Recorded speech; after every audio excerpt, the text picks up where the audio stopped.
presente podcast es la recopilación de una investigación realizada desde diversas perspectivas. Es por eso que va a mostrar puntos importantes relacionados a la interrupción voluntaria del embarazo, no con el objetivo de sentar una postura, sino de informar. Para el efecto se abordarán los siguientes temas: derechos de las mujeres, posturas a favor y en contra de la interrupción voluntaria del embarazo, derecho comparado y finalmente se expondrán algunas críticas a la Corte.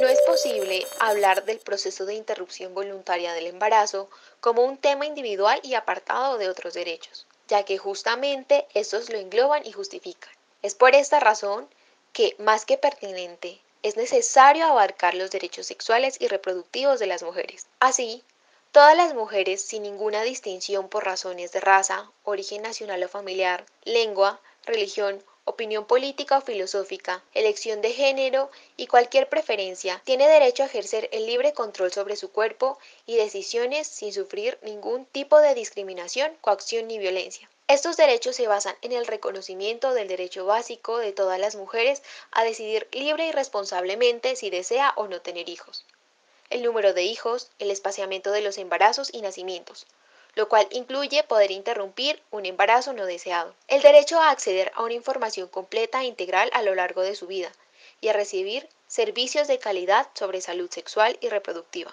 incluidos los de planificación temporal o permanente. Esto incluye el acceso a métodos de anticoncepción de su elección y de su conveniencia. Vivir libre de violencia y prácticas que buscan dominar sin consentimiento su cuerpo y su sexualidad, como todo tipo de agresiones sexuales, la mutilación genital, los matrimonios forzosos, entre otros. El derecho a fortalecer la autonomía y autoestima en el ejercicio de la sexualidad, a explorar y a disfrutar de una vida sexual placentera. Derecho a elegir las parejas sexuales y a tener relaciones sexuales consensuadas, a vivir y expresarse libremente sobre su orientación sexual e identidad de género. Derecho a ejercer la maternidad con un trato equitativo en espacios de educación y trabajo, al acceso de los servicios integrales de salud y atención médica para garantizar la maternidad segura y también estos mismos óptimos servicios si se desea interrumpir el embarazo. Es importante resaltar que según la Organización de las Naciones Unidas, los derechos sexuales y reproductivos están directa e intrínsecamente relacionados con el derecho fundamental a la libertad.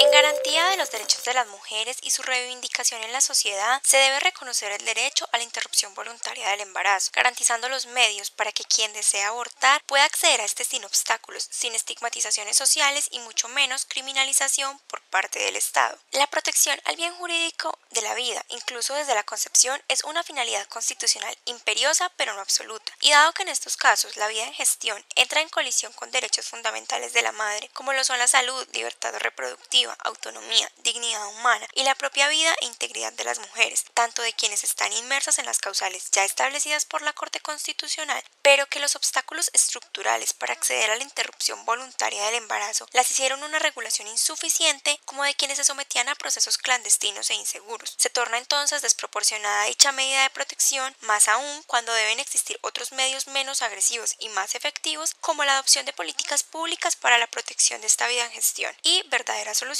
para el problema de violencia sexual y prevención de embarazos no deseados. Tengas en cuenta que el hecho de que el aborto esté penalizado no consigue que no se practique, pues de acuerdo con cifras recopiladas en 2021 por la Federación Colombiana de Obstetricia y Ginecología, en Colombia se realizan cada año numerosos abortos a través de métodos no seguros, de los cuales muchos presentan complicaciones que requieren tratamiento médico y que incluso pueden desembocar en la muerte de estas mujeres. Esto además se ha convertido en un criterio sospechoso de discriminación, no solo en razón del sexo, sino además frente a mujeres en condición de vulnerabilidad por circunstancias como la pobreza y la migración irregular, pues estas son las principales judicializadas por abortar y las que más graves consecuencias sufren en su salud, todas ellas mucho más propensas a ser víctimas de violencia sexual y cuya penalización solo agudiza su situación de vulnerabilidad. Igualmente, encontramos un desconocimiento a la finalidad constitucional y política criminal de prevención que tiene la pena, dado que, como se acaba de mencionar, no logra su cometido y desconoce el carácter ultima ratio del derecho penal, el cual exige que se deben buscar primero otras medidas igual de idóneas y menos restrictivas a la libertad y solo acudir a este de manera subsidiaria. Cabe recordar que la decisión de despenalizar el aborto no se traduce en una incitación o un llamado a que las mujeres aborten, sino en una garantía de sus derechos fundamentales y libertad de decisión. Incluso valorando la experiencia de otros estados donde el aborto ha sido despenalizado, vemos cómo a largo plazo la tasa de aborto tiende a disminuir y la mortalidad materna por esta causa tiende a desaparecer. El Código Civil establece una ficción jurídica para determinar qué derechos civiles puede tener un ser humano cuando nace. Por lo tanto, siendo una ficción, no lo puede equiparar como una realidad de cuando hay un ser humano. El artículo 4.1 de la Convención Americana sobre Derechos Humanos establece que toda persona tiene derecho a que se respete su vida. Este derecho estará protegido por la ley y en general a partir del momento de la concepción. Nadie puede ser privado de la vida arbitrariamente, y esto se hace para el reconocimiento de personalidad jurídica y para efectos de protección. Asimismo, la Convención sobre los Derechos del Niño indica en su preámbulo que el niño, por su falta de madurez física y mental, necesita protección y cuidados especiales, incluso la debida protección legal, tanto antes como después del nacimiento. Ahora bien, de acuerdo con el comunicado de la Corte en el que indica que el día que empieza la semana 24 se protege al que está por nacer por el derecho penal y el día anterior no, tenga en cuenta que existen varios estudios científicos que muestran que el nacituros puede ser viable mucho antes de la semana 24 y que además hay otros factores como el dolor que puede sentir aquel frente a un procedimiento totalmente insoportable que se percibe desde la semana 20 de gestación, en el que de acuerdo con el protocolo del Ministerio de Salud, al no nacido se le inyecta cloruro de potasio que quema las venas. Es cierto que hay que proteger el derecho de la mujer, pero no violando la vida, integridad personal del que está por nacer. En ocasiones se olvida que el que está por nacer es un ser humano y que tiene dignidad. Por último, basándonos en una de las recomendaciones que hace Naciones Unidas, ¿cómo evitar que el aborto, a partir de su despenalización, se convierta en un método de planificación? Porque esto distorsiona la verdadera razón, que es proteger la autonomía de la mujer. Y ahí podríamos adentrarnos a exigir una política más bien de prevención del aborto, ya que es una conducta que no se debe incentivar, sino más bien desincentivar, y es por eso que el aborto no debería ser un derecho. Colombia debería tener políticas integrales para la mujer y para el que está por nacer, ofreciendo varias alternativas que no solo conduzcan al aborto. Según datos del Centro de Derechos Reproductivos, hay 73 países alrededor del mundo donde el aborto es legal. En algunos de ellos se accede bajo solicitud y suele depender del tiempo gestacional de la mujer y de la autorización de médicos o padres. En Estados Unidos hay un tema que ha generado revuelo en las noticias recientemente, y es el caso Roe vs. Wade, por el cual se despenalizó el aborto en 1973, cuando la Corte Suprema sostuvo que el derecho de una mujer al aborto se incluía en el derecho a la privacidad, protegido por la 14ª enmienda. La decisión otorgó a la mujer el derecho de abortar durante la totalidad del embarazo y definió diferentes niveles de interés estatal para regular el aborto en el segundo y tercer trimestre. Sin embargo, la revisión del caso llega de nuevo a la Corte Suprema, que lo está discutiendo, y se ha generado polémica a raíz de la filtración de un borrador de la opinión mayoritaria para la decisión, en la que podría ponerse en riesgo la protección del derecho al aborto a nivel federal. La decisión oficial no se conocerá sino hasta junio. En cuanto a América Latina, el aborto es completamente legal en Cuba, Puerto Rico, Uruguay, Guayana Francesa y Argentina. El aborto en Cuba es legal y es la decisión de la mujer desde 1965. Si su gestación es mayor a 12 semanas, tiene que tener el consentimiento de los médicos. Y si la mujer es menor de 16 años y no está casada, el procedimiento de su aborto debe contar con el consentimiento de los padres o tutor legal. En Guayana, el límite gestacional es de 8 semanas. En Guayana Francesa, el límite es de 12 semanas. En Puerto Rico, la ley no tiene una limitación. En Argentina, el límite gestacional es de 14 semanas. Y en Uruguay, el límite es de 12 semanas y requiere la autorización de los padres. En Brasil y Chile solo se permite el aborto en casos donde la vida o la salud de la madre estén en riesgo, si fue víctima de una violación o si el feto presenta malformaciones. En Paraguay, Venezuela, Perú, Guatemala y Costa Rica, el aborto se encuentra más restringido y solo se permite en casos donde la vida o la salud de la madre gestante corran peligro. En Surinam, República Dominicana, Honduras y Nicaragua, el aborto se encuentra totalmente prohibido.